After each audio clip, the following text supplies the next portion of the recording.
Good evening, and welcome to the Mosquito Fire Community Information Meeting for Sunday, September 18th. My name is Nathan Judy, Fire Information Officer for California Interagency Incident Command Team 5. I will be your facilitator for this evening's meeting, along with our ASL interpreter, Jackie.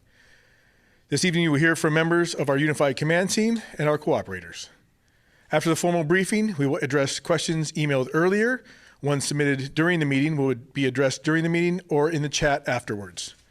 The fire is currently at 76,290 acres and is now 38% contained, with a total of 3,722 personnel assigned to the fire.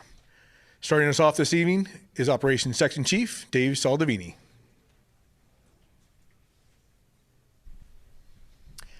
Good evening. Had a really successful day out there with the rain last night and through the day today. Brought the RHs up, really diminished the fire behavior, giving us opportunity to really get in and do a lot of good work.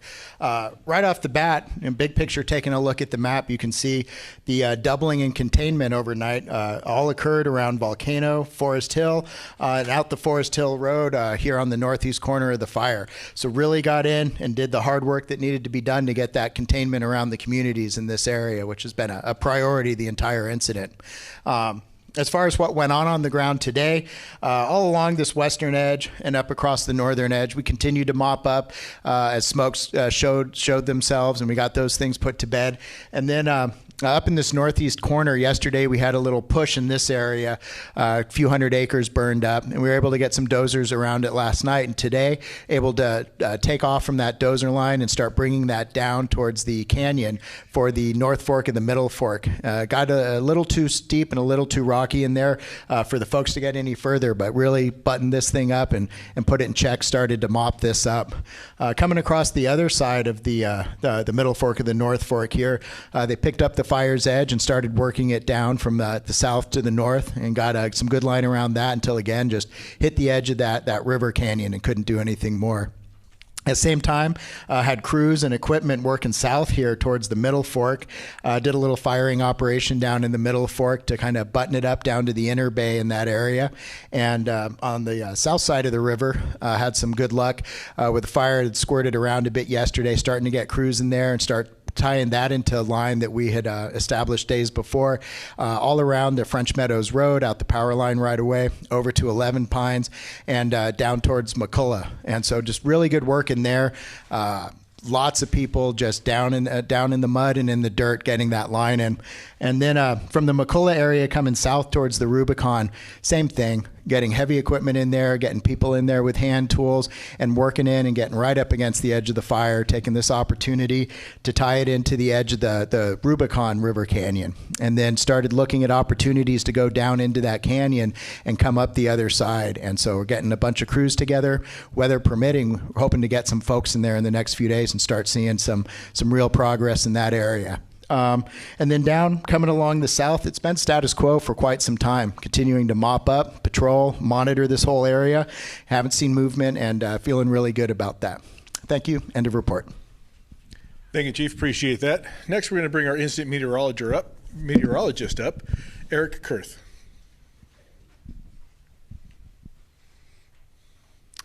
Good evening. This is Incident Meteorologist with your weather report.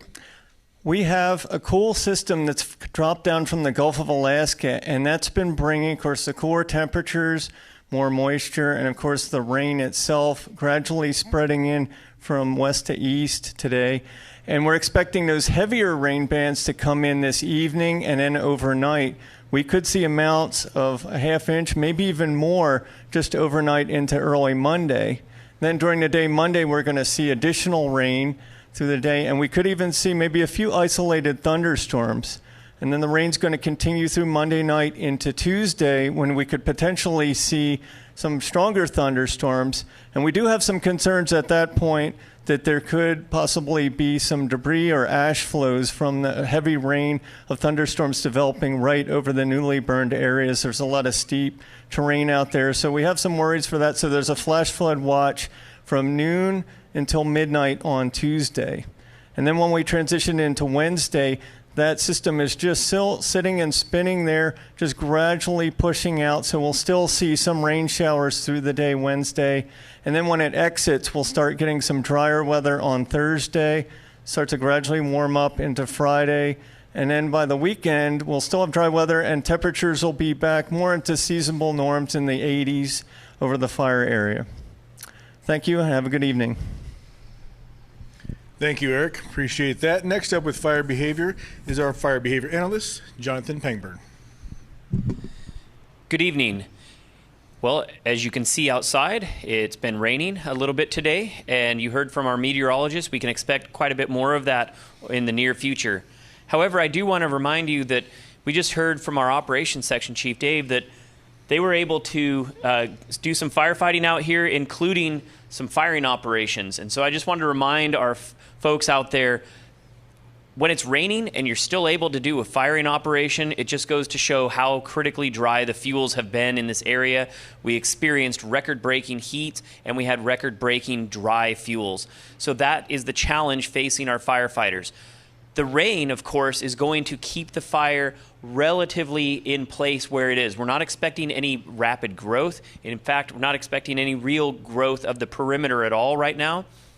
However, our firefighters still have a challenging job in some very rough terrain to make sure that we get really extensive mop-up and extinguish those heats so that when that temperature does rise and the air starts to dry, as you heard from Eric, that is going to occur starting in this weekend, that we have a safe area that is not going to extend any further.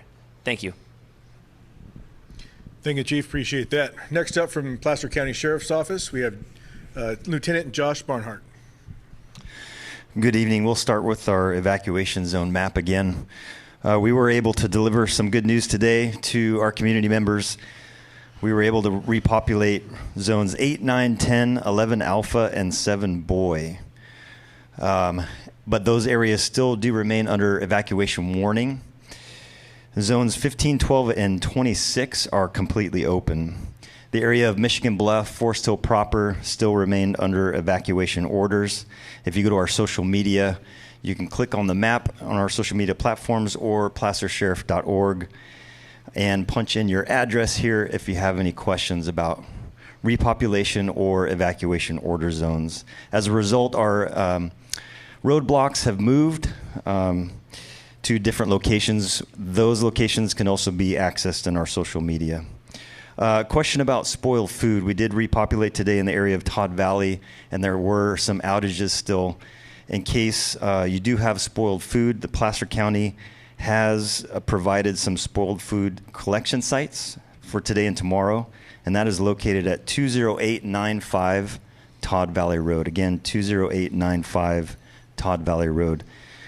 Again, keep your heads up. We look forward to the coming days. We are hopeful that we can continue the repopulation process soon. Thank you. Thank you, Lieutenant. Next up from the El Dorado County Sheriff's Office, we have Sergeant Alexander Sori. Thank you. Hello. I'm Alexander Sori with the El Dorado County Sheriff's Office, and I'm the Public Information Officer. Tonight I'll start with our updated evacuations. We have changed the following locations from order to warning. It's Cannon Creek, Bottle Hill, and Gray Eagle. And the following locations have been changed from warning lifted. So the warning order has been lifted in Cool, Garden Valley, Georgetown proper, and Swansboro. For more information with this, you can research our map at edcgov.us. We have 449 people, 222 structures still under evacuation order, and 955 and 419 structures under evacuation warning. We repopulated 12,589 people today and 5,444 structures. Our current staffing for the 24-hour period was 10 El Dorado County Sheriff's Office personnel, 24 mutual aid for a total of 34.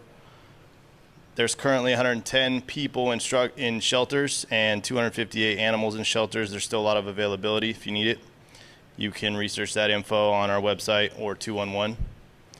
Also, there's a food distribution event tomorrow, September 19th from 10 a.m. to 7 p.m. It's going to be at 6240 Main Street in Georgetown. Thanks to the Georgetown Unsung Heroes and El Dorado County Food Bank for putting that together. Also, that information is available on the county website at the Mosquito response information. Thank you. Thank you, Sergeant. Appreciate that. Next up, we're going to bring one of our Unified Incident Commanders from CAL FIRE, Dusty Martin. Good evening, everyone. Dusty Martin, one of the Unified Incident Commanders. So as you heard from my partners prior to this, we have done some pretty significant repopulation today and is getting folks back into their homes. And as we've talked night after night, that is our number one priority. I do understand that we still have some folks that are still evacuated, and trust me, we are working each and every day to ensure that everybody gets back into their homes. A couple of the factors that go with this is some of the areas that are still evacuated are within the fire's perimeter. And so within that fire's perimeter, there's still hot spots, there's still dangers, there's hazard trees in there, and there's a lot of mitigations that need to go into that before we get everybody back in. But I want you to know we are working each and every day to be able to do that, to get you back into your residence. We're working with our utility partners, with the Sheriff's Department, and the firefighters out on the ground each day are reevaluating and checking to see where we're at. So I want you to know we are still working tirelessly to get to that. As we saw today, the rain has come in and has impacted the fire area across the entire fire, which that is good in some areas. For us, it dampens our fire behavior, but also it does make it tough for us to get into some of these roads and other things as the rain comes ahead. So we're going to continue. We still have, by our map here, we still have a lot of work to do. And even though it's raining, you still have your firefighters out there on that east side and in through the community, still mopping up those hot spots and still aggressively fighting fire out on that east side. So thank you and have a good night. Thank you, Commander. Appreciate those comments. You know, it's really important to understand that there's still hot spots out there, and we're not through this just yet, even with the fire being rained on. So that concludes the formal portion of our meeting. We will go into questions and answers. One of the questions we got were regarding the animals that may have been in the fire area. You know, those animals that are out there are very smart. When they know that there's a fire, they can smell it and they run, and they're going to run away from that fire to get away. So we appreciate your concern for those animals, but they can take care of themselves. And we haven't had any reports of animals being injured to any of our firefighters. If we did get those reports, we'd let you know about it. Another concern was asking about the big trees and some of the cultural historical sites that are out there. Tomorrow, look for a video that we'll be producing and putting on our Facebook accounts. Next up, we're going to bring back our sheriff from Placer County Sheriff's Office, Lieutenant Josh Barnhart. Yeah.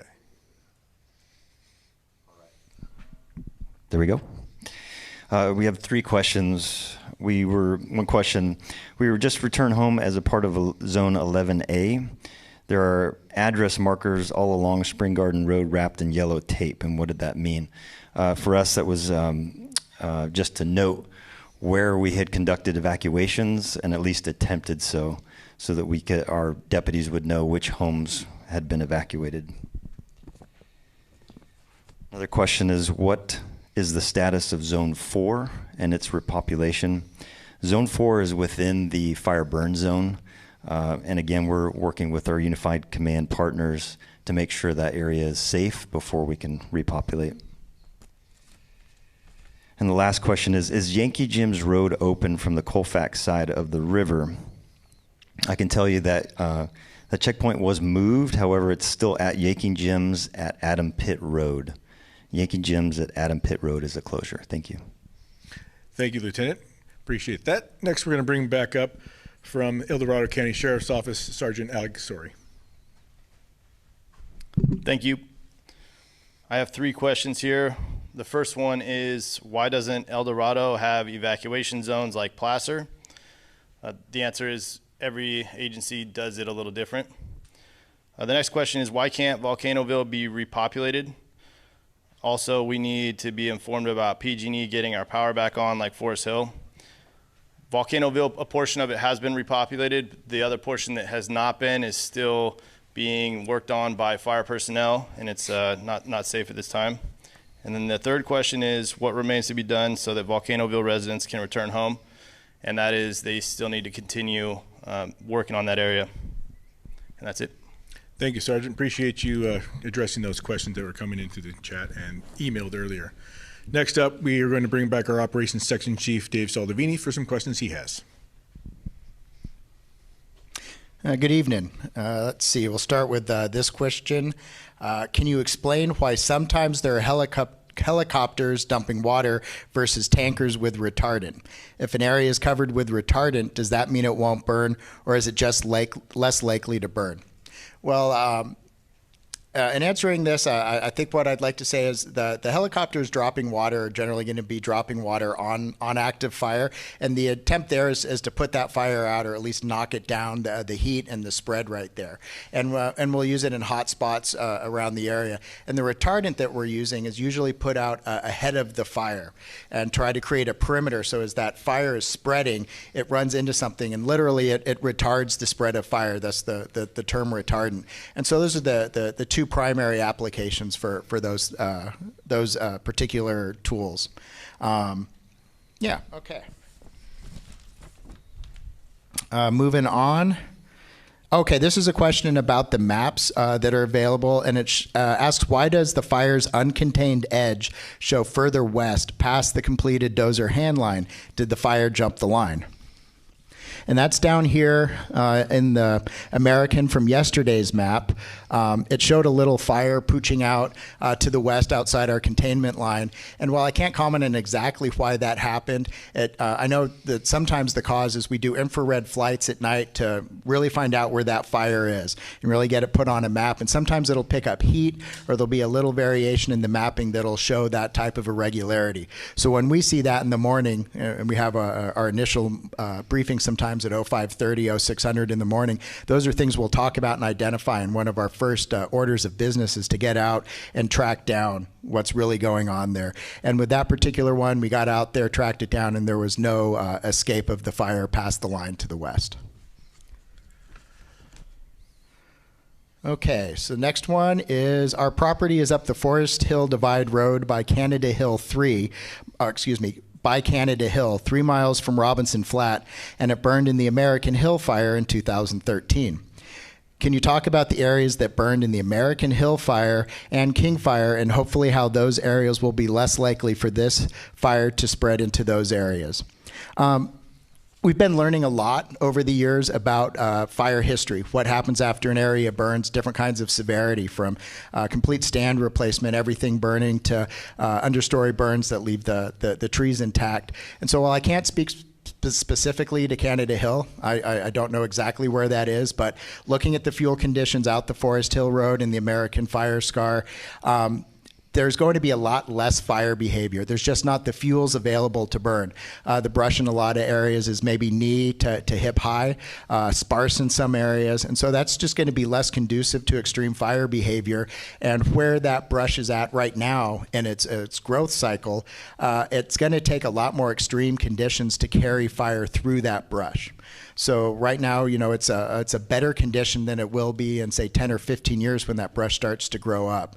And same over in the King Fire. We're seeing, regeneration in the 8 years since the King Fire, but definitely not the fuel loading we had that led to that fire behavior back then. And then finally, and this is a big one, will the increase of mega fires expected in the years to come, do you think electric fire engines, water pumps, and chainsaws will be as effective and reliable as your current equipment? This person is truly concerned about the phasing out of diesel and gasoline by 2035 and how this could have dire consequences with our firefighters and other first responders. And so the answer to that, and I don't mean to shirk this as I'm a firefighter, I can't comment on the development of batteries and how that's going to play out over the next 13 years, and whether or not that will apply to fire engines and chainsaws and the other equipment we use. I can say that a lot of folks now are using electric chainsaws, and some of us carry them in our trucks as a replacement for the gas, because this way, if we have it in our truck and we're driving around, we don't have to worry about spilled gas. But if we get stuck behind a fallen tree or something, we still have a pretty useful tool to get it out, and they work real well. So hope that answers your question. It's the best I've got for you.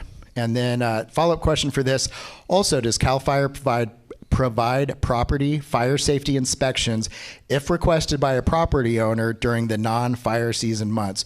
And yes, if you want an inspection of your property year-round, all you have to do is go to your local CAL FIRE station, drop in, say hi, talk to them, and they will arrange an inspection of your property and consult with you on what you can do to make your house and your property more fire safe. And that's the end of the questions tonight. Thank you. Thank you, Chief. Appreciate you addressing those questions. And like Dave said, those are the questions that we received today. We appreciate you sending those questions in. Again, if you have questions, email them to us at 2022.mosquito@firenet.gov. Please submit those questions. We'll answer them at tomorrow night's meeting. We'll be here again tomorrow at 7 p.m. Thank you for joining us. Thank you for your attention. Have a good night.